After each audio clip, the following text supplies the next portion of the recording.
नमस्कार, बात बोलेगी चैनल पर आपका स्वागत। मेरा नाम है त्रिलोचन भट्ट और मैं करता हूं जन सरोकारों की बात। देहरादून के Doon library and research centre ने एक कार्यक्रम शुरू किया है। उसका नाम रखा गया है खबर पात। इस कार्यक्रम की जिम्मेदारी मुझे दी गई है। कार्यक्रम के पहले संस्करण में अतिथि वक्ता के रूप में मौजूद थे श्री जयसिंह रावत जी और श्री अनूप नौटियाल। मैं सीधे लिए चलता हूं आपको इस कार्यक्रम की तरफ। और मेरा यह सौभाग्य है कि जिस व्यक्ति की वजह से मैं आज इस मंच पे खड़ा हूं, थोड़ा बहुत मेरी पत्रकारिता की समझ जो विकसित हुई है या थोड़ा मैं जनपक्षीय हो पाया हूं, वे आज इस पहले कार्यक्रम के पहले अतिथि हैं। मैं बहुत सम्मान के साथ मंच पर आमंत्रित करता हूं जयसिंह रावत जी को।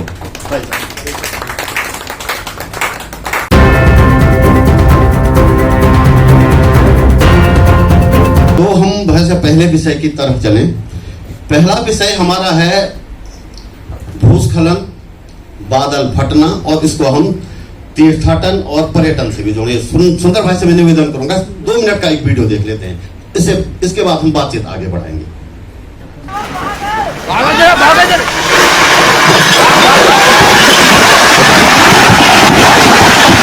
गिरता हुआ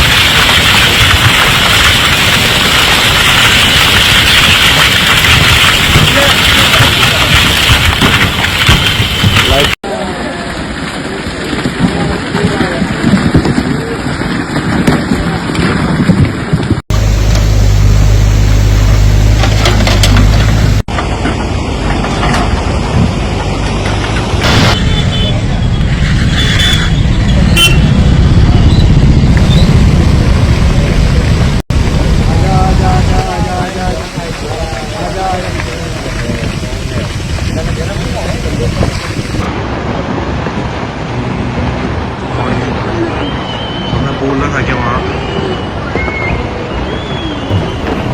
तो ये जो छोटी छोटी क्लिप हमने देखी, ये टाइम मैंने इसलिए लिया कि ये जानना भी जरूरी है क्या क्या हो रहा है। इसमें गौरीकुंड और देवप्रयाग वाले क्लिप को छोड़ दे तो ज्यादातर चार धाम रोड, जिसको ऑल वेदर रोड कहा गया है, उसी के हिस्से हैं। और ये जो लास्ट में आपने देखा देवप्रयाग वाला, ये कल का है। ये चार धाम रोड का हिस्सा तो नहीं है, लेकिन जहां ये हुआ है उसके ठीक नीचे रेलवे की सुरंग है। ये हमारे लिए ज्यादा चिंताजनक है। तो वैसे मैं आपके पास आना चाह रहा हूं।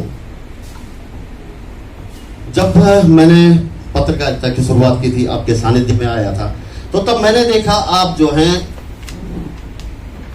लगातार भूस्खलन की इसकी बात करते थे, और आप शुरुआत करते थे दरअसल 2008 भादो मास से सतपुली मोटर बॉगिन खास, यहां से आपकी शुरुआत होती थी कि जो ज्ञात घटनाएं हैं बादल फटने की, और बादल फटना और वो थोड़ा अलग अलग चीजें हैं। खैर, वहां से शुरू करके आप बेलाकुची की बाढ़ के बारे में बताते थे, मालपा में शायद 225 लोग मालपा में मरे थे। फिर उसके बाद पत्था के बाढ़ भी आपने कवर की, उसके बाद केदार घाटी, मंसूना, हाँ, तमाम चीजें। और उसके बाद मैं केदारनाथ जो एक माइलस्टोन ही हम उसको कहेंगे आपदाओं के मामले में। और केदारनाथ के बाद यदि हम भाई साहब एक बेस लाइन बना दे 2000 को, तो उससे पहले और उसके बाद कि ये तमाम घटनाओं के थोड़ा सा बहुत संक्षिप्त में बोलते हुए आप थोड़ा ये बताने की कोशिश करें कि एक पत्रकार के नाते आपने क्या फर्क देखा तब और अब में, इनकी प्रकृति में, इनकी फ्रीक्वेंसी में, इनकी आक्रामकता में क्या फर्क आया है। और बादल फटने की घटनाओं पे फिर हम बात करते हैं। पहले मैं भूस्खलन के बारे में पूछ रहा हूँ। ऐसा है कि उत्तराखंड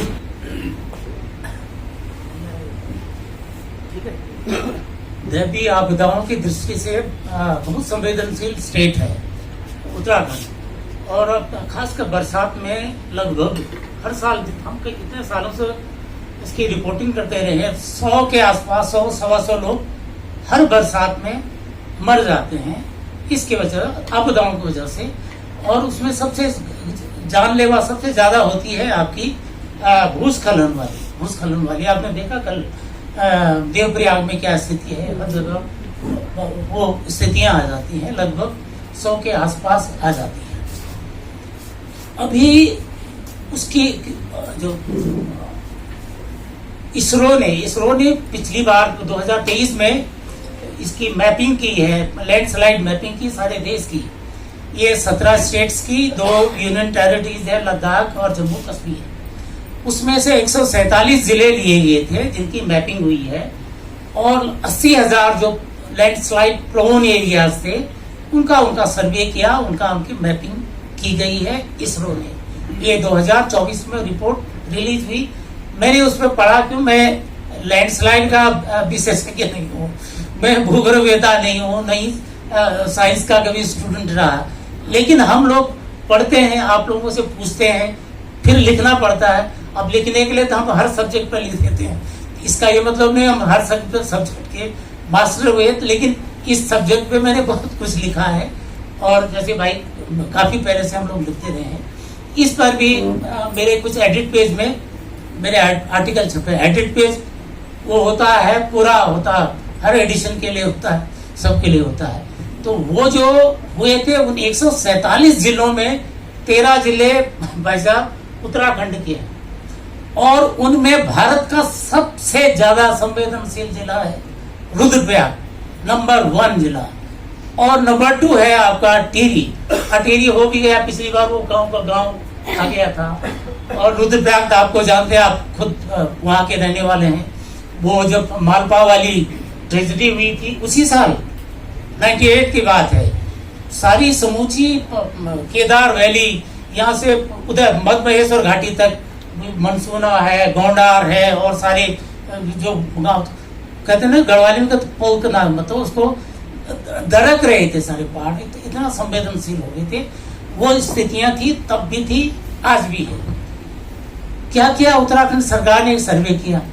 सर्वे में जब शायद मैम रही होंगी उस समय शुरू में, तो 200 के आसपास संवेदनशील थे कि भाई ये दैवीय आपदा की दृष्टि से सबसे ज्यादा संवेदनशील है 200 जिले। और ये मिनिस्टर थे आपके भट्टी, दिवाकर भट्टी, वो नंबर बढ़ते बढ़ते 400, पिछली बार शायद हमने किया था 400 तक वो चला गया, वो नंबर चला गया है।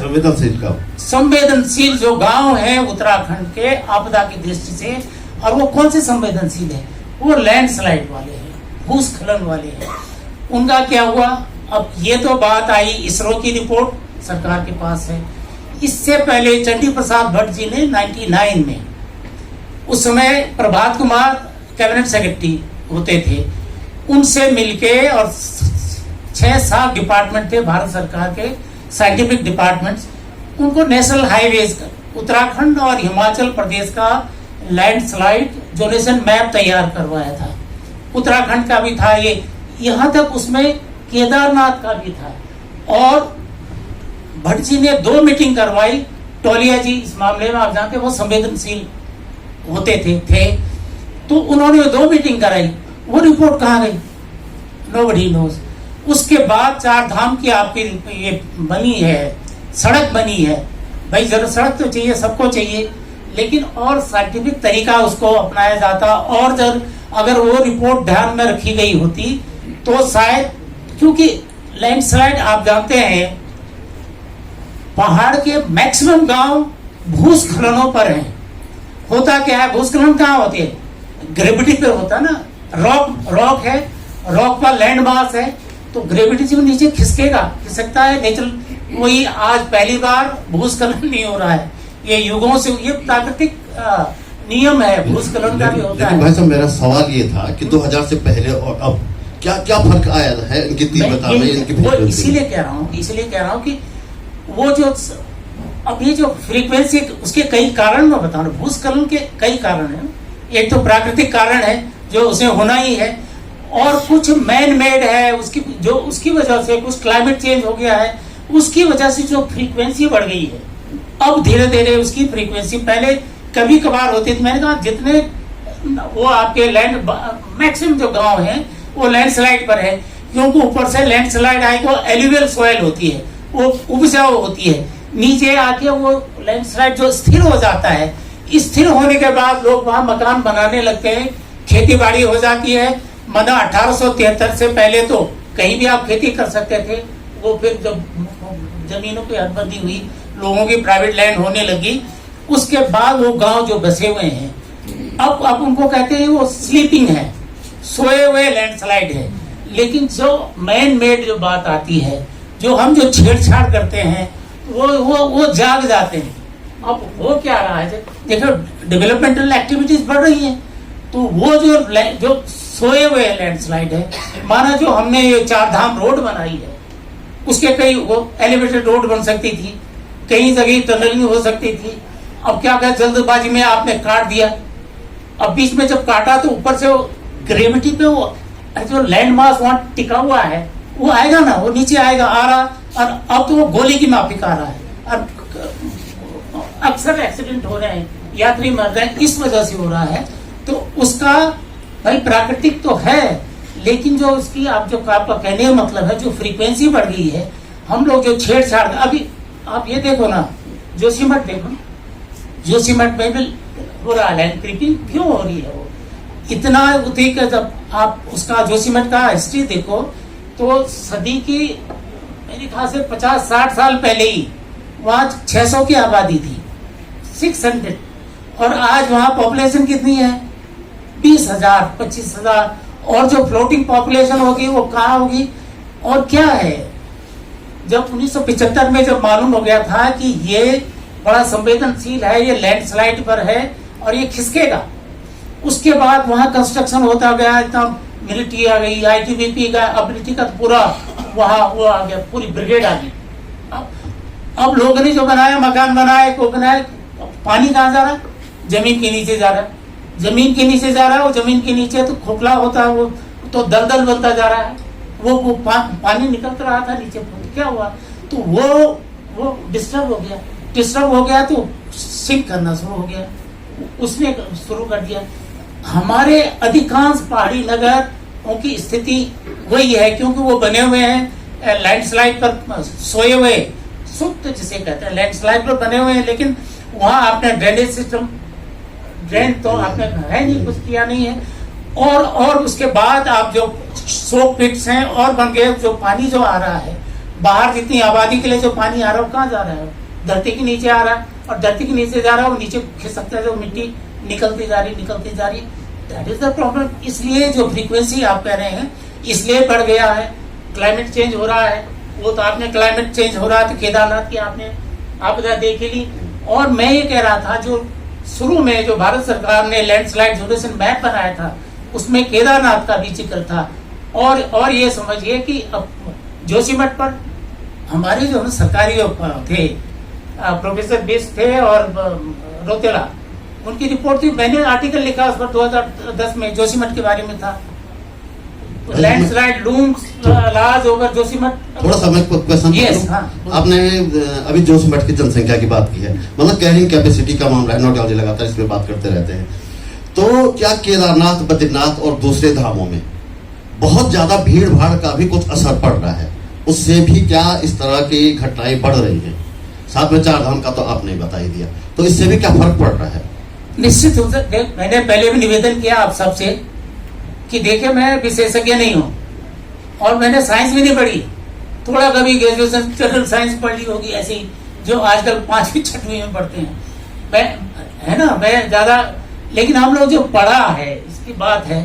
तो इसके बारे में भी हो गया था कि एक केदारनाथ रामबाड़ा से ऊपर आप हैवी कंस्ट्रक्शन नहीं कर सकते, ये रिपोर्ट है सर उसका जियोलॉजिकल सर्वे ऑफ इंडिया की। उसी तरह औरों की भी है कि इसकी केदारनाथ, बद्रीनाथ, इनकी जो कैरिंग कैपेसिटी है इतनी नहीं है। पिछले साल आपने देखा होगा, जो वहाँ STP बनता है ना, जो गंदगी जो उनका होते हैं, ओवरफ्लो कराया, जब भर गया, इतने लोग चले गए, तो वो मल जल अलकनंदा में बहाया गया।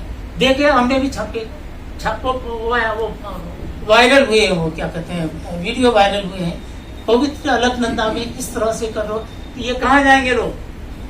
भाई जाएंगे, वो तो नेचुरल कॉल है ना, उसको तो नहीं रोक सकता है।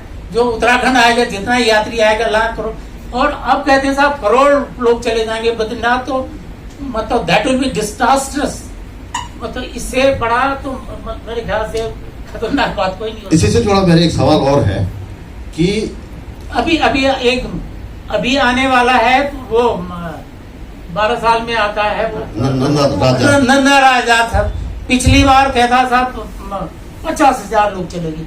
अरे वहां 5, 10, 20 लोगों को जाना चाहिए थे।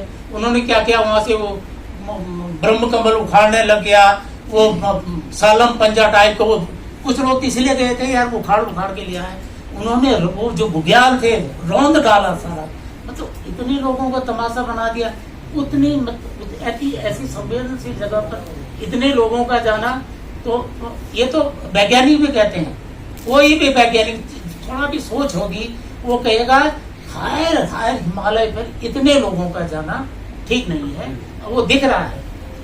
अच्छा, मेरा सवाल ये था कि कहीं मैं ढूंढ रहा था कुछ, तो मुझे एक रिपोर्ट ऐसी दिखी कि यूपी के जमाने की, तो यूपी सरकार के पर्यटन विभाग ने और उत्तराखंड पर्वतीय विकास निगम ने जो है मिलके उस दौर में 80 के दशक में छोटी छोटी जगह को पर्यटन स्थल के रूप में चिन्हित किया था। मुझे जो कुछ याद है, मुझे अपने इलाके की याद है, उन्हें मैं आपको पढ़ के सुनाऊं। घिमतोली इतनी सी जगह है, वो पर्यटन स्थल के रूप में चिन्हित हुआ था। जखोली, बधानी ताल, खिरसू, पौड़ी, आदिबद्री, गैरसैंण, ग्वालदम, जसोली, हरियाली, देवलगढ़, जयरी खाल, लैंसडोन, सतपुली, चांदपुर गढ़ी, देवाल, आदिबद्री, ये ऐसी जगह थी जिन्हें पर्यटन स्थल के रूप में चिन्हित किया गया था और बाकायदा उनके बाउचर भी उत्तर प्रदेश सरकार ने बनाए थे। सुरेंद्र भाई, 1-2 बाउचर मुझे मिले हैं, एक दिखा देना उनमें से।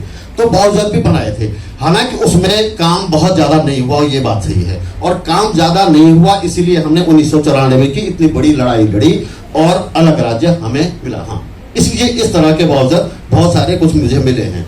तो ये उत्तर प्रदेश गवर्नमेंट ने तब बनाए थे 80 के दशक में, और लगातार इस तरह के बनते रहते थे। मतलब इनको चिन्हित किया गया था कि यहाँ ये इनको पर्यटन स्थल के रूप में विकसित किया जा सकता है, लेकिन नहीं हुआ।